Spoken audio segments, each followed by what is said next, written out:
കരടിയുടെ അയൽക്കാരനായ ഹിമാലയൻ കരടി 3 ആഴ്ചത്തെ അവധിക്കായി ഒരു സ്പാ റിസോർട്ടിലേക്ക് പോകുമ്പോൾ തന്റെ വീട്ടുചെടിയെ ഹൗസ് പ്ലാന്റ് പരിപാലിക്കാനുള്ള ചുമതല നമ്മുടെ കരടിയെയും മാഷയെയും ഏൽപ്പിക്കുന്നു. അർദ്ധരാത്രി 12 മണി കഴിഞ്ഞ് 23 മിനിറ്റ്. മാഷയുടെ പരിശീലനം. ഫ്ലാൻസൻ ഡ്രഷൂർ. ചെടിക്ക് വെള്ളം കൊടുക്കുന്നതിനു പുറമെ മാഷ അതിനെ പലഹാരങ്ങളും ബിസ്ക്കറ്റുകളും കൊടുത്ത് പരിശീലിപ്പിക്കാൻ തുടങ്ങുന്നു. സാധാരണഗതിയിൽ ഇങ്ങനെയൊന്നും കഴിക്കാത്ത ആ ചെടി മാഷയുടെ കയ്യിൽ നിന്ന് ടോയ്ലറ്റ് പേപ്പർ അടക്കം എല്ലാ സാധനങ്ങളും കഴിക്കുന്നു. പുലർച്ചെ 4 മണിയാകാൻ 18 മിനിറ്റ്. മാഷ പറയുന്നതനുസരിച്ച് ചെടി പല അഭ്യാസങ്ങളും, ഉദാഹരണത്തിന് മാഞ്ചൻ പുലർച്ചെ 4 മണി കഴിഞ്ഞ് 34 മിനിറ്റ് അഥവാ മുന്നോട്ട് വരുന്നത് കാണിക്കുന്നു. ഇങ്ങനെ കാട്ടിലെ ചെടികളെ പോലെ ഭക്ഷണം കഴിക്കുന്നതിലുള്ള അത്ഭുതം കരടി പ്രകടിപ്പിക്കുന്നുണ്ട്. പുലർച്ചെ 5 മണി കഴിഞ്ഞ് 23 മിനിറ്റ്. ബോർഷ് ഉണ്ടാക്കൽ.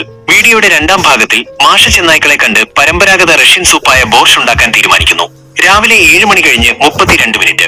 അവർക്ക് ആവശ്യമായ ചേരുവകൾ, പ്രധാനമായി ഇറച്ചി ശേഖരിക്കാൻ ചെന്നായ്ക്കളെ മാഷ ഓടിക്കുന്നു. രാവിലെ 8 മണിയാകാൻ 18 മിനിറ്റ്.